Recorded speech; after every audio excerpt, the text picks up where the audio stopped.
Can you tell us a little bit about Mr. Austin and like who Austin is and where he like started off to and where he is now? Sure.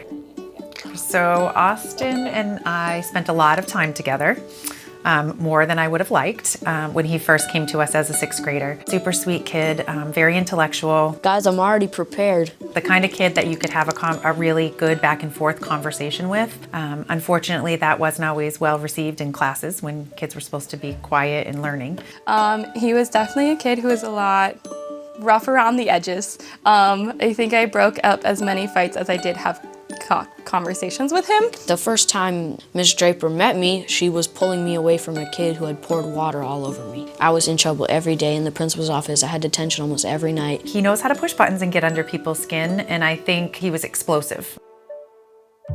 Most of my challenges were with behavior and my grades.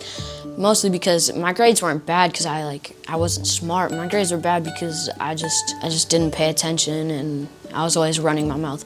I was not a very good kid, and then when Y-Stay came into my life, it gave me something to look forward to and something to work for.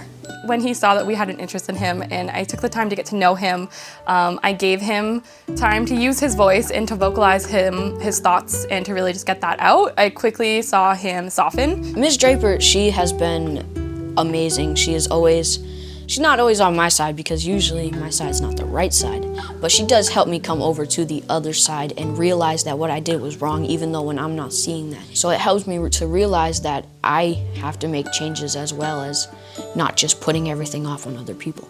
I saw a huge jump in maturity for him to really kind of take a step back, think about what it is he's upset about, think about what it is that he needs. In what I've seen, he's continuing to grow in that way. Now, really strictly from the support of what he's getting through the Y. He wants so much to just be that role model now, and I think he now has the tools in his toolbox to be the positive role model in the right ways. Been so great to see him evolve over the past 2 years into who he is today. Where I am now as opposed to where I came from, I have A's and B's now, not C's and D's and F's, and I'm not in trouble at all. I haven't been sent to the principal's office once this year, and I haven't gotten a single detention. Academically, he has completely turned his work around. He is my student who gets his work done sooner than I would like it to be done because he's on top of it. And that's how it is in all of his core classes. He's there, he gets it done. Was maybe an average C student last year and now he is an average A-B student and is almost bumming out when he gets a B.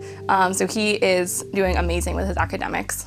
I think the more community supports, and particularly those that serve small groups of students, it gives them another place, it gives them another person, it gives them more support outside of the school building in the afternoons and the evenings than what we're able to provide.